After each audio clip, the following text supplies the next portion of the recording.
Welcome to our tutorial on how to load an extension in Chrome on your PC.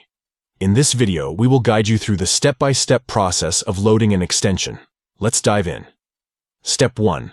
Open Chrome by clicking on its icon. Step 2. Look for the More button located at the top right corner of your browser window. Click on it to reveal a drop-down menu. Step 3. Hover your cursor over Extensions in the menu.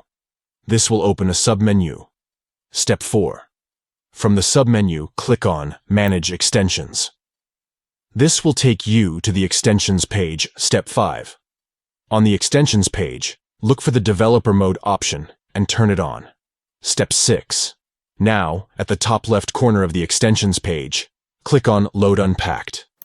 This will allow you to load the extension from your computer. And there you have it. You have successfully loaded an extension in Chrome on your PC. Enjoy the added functionality and features that the extension provides. Thank you for watching our tutorial.